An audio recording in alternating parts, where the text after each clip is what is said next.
bermula dari ayat Al-An'am 151. Kita review kembali halaman 14 ya.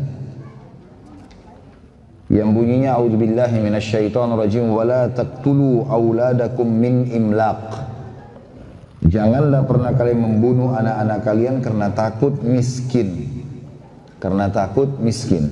Masuk dalamnya adalah ada orang, contoh yang pertama dalam ayat ini, maksud membunuh bisa juga berarti tidak berharap ya. Jadi ada orang dari awal menikah nggak mau punya anak. Dan sudah pernah saya jelaskan di buku Mahkota Pengantin, khusus untuk akhwat kita, kalau ada di antara bapak-bapak yang melamar atau ikhwah yang melamar dan mengatakan saya mau nikah sama kamu tapi saya nggak mau punya anak, ini bertolak belakang dengan tujuan syariat, maka tolak dari awal lamarannya itu. Tidak boleh sama sekali. Kecuali memang dasarnya si perempuan sudah uzur, nggak bisa lagi. Ya, lain, ada penyakit yang berbahaya, atau kandungan sudah ditutup, atau apalah, ya, atau mungkin sudah manufos, ini berbeda. Tapi kalau enggak, maka tujuan syariat adalah pernikahan itu tujuan utamanya memiliki keturunan. Masuk juga dalam makna ini adalah orang yang sengaja aborsi, menggugurkan kandungan, ini nggak boleh. Ya. Ini hukumnya tidak boleh sama sekali. Kalaupun ada ancaman-ancaman, misalnya akan terjadi ini dan terjadi itu ada rincian para ulama. Ada yang mengatakan misal kalau seorang wanita betul-betul kondisinya tidak memungkinkan. Dia misalnya sudah 3 atau 4 kali operasi dan kalau dia hamil lagi maka akan berbahaya. Dia sudah ikhtiar secara medis sudah tidak hamil tapi ternyata hamil juga. Dan diketahui di awal-awal harinya mungkin masih dalam bentuk gumpalan saja atau masih sperma yang ketemu sama sel telur masih awal, maka itu masih ada yang membolehkan kalau dalam keadaan darurat seperti ini. Tapi belum berbentuk, ya, belum berbentuk sama sekali, masih awal-awal. Kalau sudah berbentuk, udah nggak boleh sama sekali mutlak. Ini pendapat ada yang membolehkan ya, tapi pendapat yang paling kuat semuanya tidak boleh. Udah hamil ya terimalah. Ajal di tangan Allah Subhanahu Wa Taala. Berapa banyak wanita yang divonis meninggal gara-gara hamil tidak meninggal, ya. Dan berapa banyak wanita meninggal justru dengan tidak hamil pun dia meninggal. Ajal. Ada banyak kasus yang kami temukan di lapangan dan itu penyampaian langsung ya dari jemaah. Ada yang sudah divonis nggak boleh hamil lagi sama dokter. Bahkan anjuran dokter setelah 3-4 bulan pun harus digugurkan. Tapi rupanya si ibu ini Masya Allah dia bertahan dan terus berdoa kepada Allah SWT. Akhirnya melahirkan bahkan bukan cuma operasi lagi, dia normal gitu kan. Anaknya juga sehat, tidak ada apa-apa. Kuasa Allah Subhanahu Wa Taala. Kita sebagai seorang muslim tidak bisa melepaskan semua tatanan hidup kita dengan hukum syariat Allah Subhanahu Wa Taala dan keterlibatan Allah itu sangat besar. Bahkan seluruh hidup kita di tangan Allah Subhanahu Wa Taala. Maka hati-hati. Bahkan di sini dalam masalah aborsi termasuk anak zina pun tidak boleh. Anak zina saja nggak boleh digugurkan, gitu kan? Udah terjadi orang tuanya nanggung dosa. Pelaku zina menanggung dosa, tapi anak itu nggak ada dosanya. Nggak ada dosanya walaupun tidak ada penisbatan nama kepada pemilik sperma, tapi tetap saja anak itu tidak ada dosanya. Dia punya hak untuk lahir. Ya. Juga masuk dalam masalah ini adalah setelah lahir. Jadi kita sudah kasih contoh tadi, kalau ada orang dari awal menikah tidak mau punya anak, ini sudah masuk dalam ancaman ayat. Yang kedua adalah orang yang sudah hamil kemudian dia aborsi, digugurkan. Ini juga masuk dalam ancaman ayat. Dan yang ketiga adalah orang yang sudah lahir anaknya lalu dia bunuh karena takut miskin. Ya. Ada orang begitu. Maka saya pernah dapatkan di berita ada seorang ibu dia salah faham dan dia tangkap kalau anak-anak meninggal sebelum balik akan masuk surga, gitu kan? Maka anak-anaknya dibunuh semua. 3 atau 4 orang dibunuh semua, dimasukkan dalam air, dicelupin, dibunuh sama dia. Waktu ditanya kenapa, dia bilang kan kalau anak-anak meninggal sebelum balik masuk surga. Saya berharap anak-anak saya masuk surga. Sementara saya miskin, saya nggak bisa beli mereka makan. Ini keliru. Jawabannya ini keliru. Kok bisa keliru Ustaz? Perhatikan dalil setelahnya. Di situ disebutkan dalam buku ya. Apa alasannya? Kenapa kita tidak boleh membunuh anak kita? Apalagi hanya karena takut tidak bisa memberi makan misalnya. Al-An'am 151 masih bersambung. Allah bilang, "Wala taqtulu auladakum min imlaq." Jangan pernah bunuh anak kalian karena takut miskin. Allah bilang lalu, "Nahnu narzukukum wa iyyahum." Karena kami yang menentukan dan memberikan rezeki kalian dan mereka. Ada rezekinya sendiri. Ya, kalau anak lahir di tangan kita, dengan perantara kita, maka secara otomatis Allah Subhanahu wa taala juga sudah tentukan rezeki anak itu. Akan ada dengan sendirinya. Jadi prinsip atau simbol yang sering dulu disebarluaskan di orang-orang tua kita di Indonesia, banyak anak, banyak rezeki, itu benar. Karena setiap orang yang lahir sudah ada rezekinya sendiri. Kita ini orang tuanya cuma mengalokasikan saja, menjalankan saja. Juga dalam firman Allah Subhanahu wa taala dalam surah At-Taubah ayat 28, di mana Allah Subhanahu wa taala menjamin kekayaan asal orang menikah, apalagi punya keturunan, ikhlas karena Allah Subhanahu wa taala. Makanya sering saya tekankan itu teman-teman ya.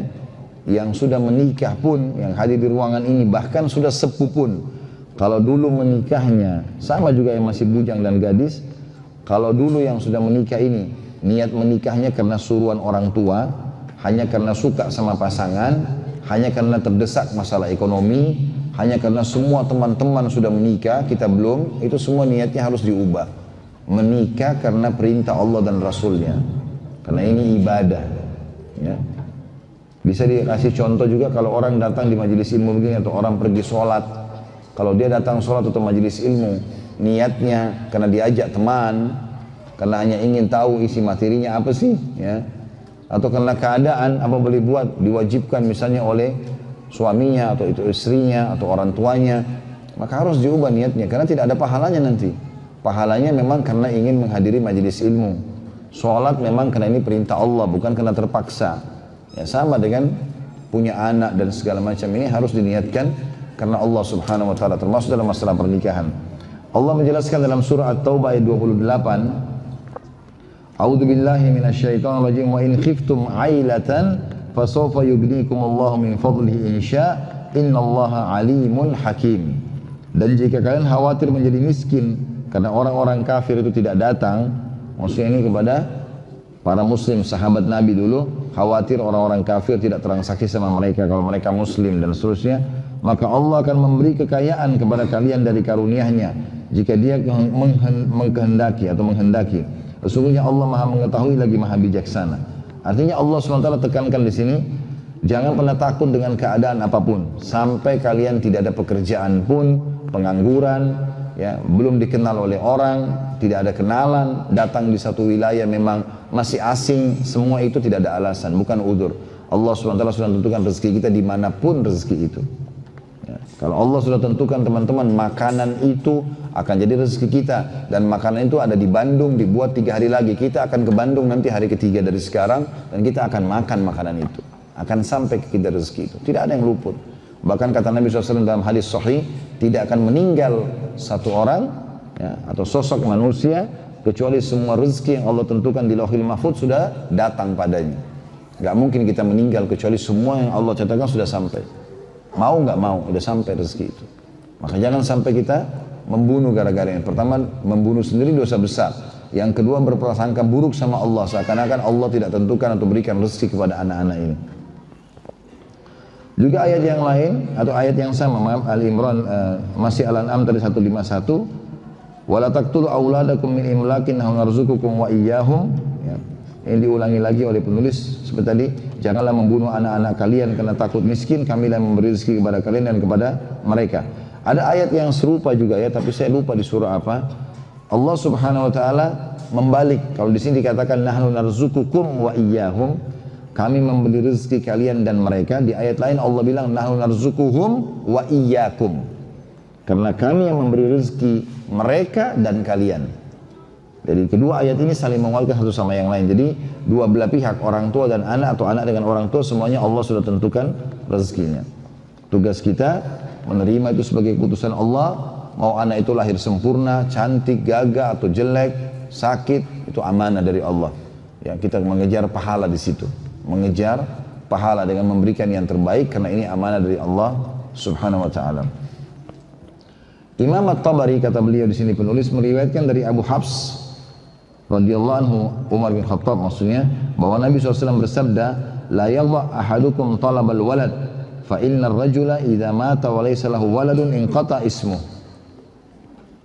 Hadis ini menjelaskan tentang pentingnya setiap muslim dan muslimah berdoa kepada Allah, memohon agar diberikan anak. Ya, walaupun tadi ayat atau dalil sebelumnya menjelaskan tentang masalah tidak boleh membunuh anak. Sebaliknya, kita harus memohon anak. Kata Nabi SAW, janganlah salah seorang di antara kalian meninggalkan usaha untuk mendapatkan anak. Sebab bila seseorang meninggal dunia sementara dia tidak punya anak, maka terputuslah namanya, gak dikenang lagi, gitu kan. Dan ini dalam Islam memang motivasi untuk menikah, punya anak besar sekali. Saya kemarin subhanallah bimbing umrah kebetulan plus Spanyol. Pas ke Spanyol ada satu orang tour leadernya, orang asli sana, Nasrani. Kalau nggak salah beragama Katolik dia. Kemudian saya ngobrol-ngobrol sama dia.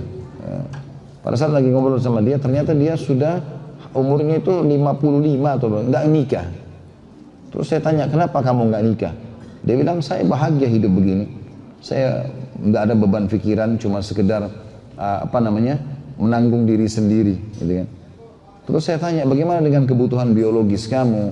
Bagaimana dengan yang merawat dan mengurus kamu? Kaum wanita diciptakan oleh Allah, Tuhan, itu untuk membantu, melengkapkan kehidupan suami. Suami laki-laki ini bekerja di luar mencari nafkah dengan sifat kepemimpinannya segala macam, menghadapi tantangan luar rumah. Perempuan memang di rumah, gitu kan. Maka dia bilang mungkin dia karena orang non-muslim ya, dia menganggap bisa dia lampiaskan dengan cara haram. Lalu saya coba jelaskan tentang hukum Islam. Dia kaget. Kalau Islam itu malah memotivasi orang menikah dan ada kewajiban dan tugas setiap suami istri. Bahkan ada motivasi memiliki keturunan. Sekarang kalau kamu meninggal, hilang. Tidak ada lagi yang mengenang kamu ini. Meninggal, tidak ada nama. Kalau ada anak dikenang, oh ini anaknya si fulan. Dan akan dibawa terus sampai hari kiamat, gitu kan. Sampai kata Nabi SAW, perindahlah nama-nama kalian. Karena sesungguhnya nama-nama kalian akan dipanggil dengan nama-nama dan nama-nama ayah kalian di hari kiamat nanti. Di mahsyar. Dipanggil fulan bin fulan, fulana binti fulan, gitu dan seterusnya. Dalam hadis di atas kata penulis, Nabi SAW menganjurkan kepada umatnya agar memperbanyak anak selagi belum mati. Dan memberi peringatan keras agar jangan sampai meninggalkan dunia, tidak meninggalkan keturunan. Dan beliau tidak menyebut-nyebut tentang kemiskinan, ketakutan, dan kurang rezeki. Karena Allah telah menjamin rezeki masing-masing hambanya, itu N-nya besar kata ganti Allah, secara pasti dan jelas. Dan dialah, D-nya juga besar kata ganti Allah, dialah zat yang maha kuat dalam memberi rezeki. Allah menyebutkan tentang masalah rezeki ini dalam surah Az-Zariyat ayat 56 sampai ayat 58. A'udzu billahi minasyaitonir rajim. Wa ma khalaqtul jinna wal insa illa liya'budun ma uridu minhum min rizqin wa ma uridu an yut'imun innallahu war-razzaqu dzul quwwatil matin. Aku tidak menciptakan jin dan manusia melainkan agar mereka beribadah kepadaku. Jadi ibadah artinya tunduk, patuh, cinta, takut hanya kepada Allah. Itu tujuan kita diciptakan di muka bumi. Aku tidak menghendaki rezeki sedikit pun dari mereka kata Allah, dan aku tidak menghendaki agar mereka memberi makan kepadaku. Sesungguhnya Allah adalah Dia yang maha memberi rezeki dan mempunyai kekuatan lagi sangat kokoh. Ya. Bisa dilihat itu dalam Al-Quran dalam ayatnya dikatakan innallaha huwar razzaq. Lihat nggak? Hah? Masih hidup nggak ini? Senyap bener. Lagi khusyuk atau menghayal? Jadi di sini firman Allah SWT, innallaha huwar razzaq. Sifat razzaq artinya yang selalu memberi dan tidak pernah habis stoknya. Ya, tidak pernah habis ya, apapun yang diminta oleh hamba-hambanya. Itu namanya razzaq. Allah SWT menyebutkan sifatnya itu agar hamba-hambanya tidak perlu khawatir. Bahkan dalam hadis Bukhari kata Nabi SAW, kalau kalian bertawakal kepada Allah sebenar-benar tawakal, sudah ikhtiar, buka usaha ini, melamar kerja di sana, melakukan ini dan itu, kemudian tawakal, sudah hasilnya serahkan kepada Allah. Kalau kalian bertawakal kepada Allah dengan sebenar-benar tawakal, pasti Allah akan beri rezeki kepada kalian. Sebagaimana Allah berikan rezeki burung yang keluar di pagi hari mencari makan, dan dia datang sore hari dalam kondisi perutnya kenyang. Dalam kondisi perutnya kenyang. Ya.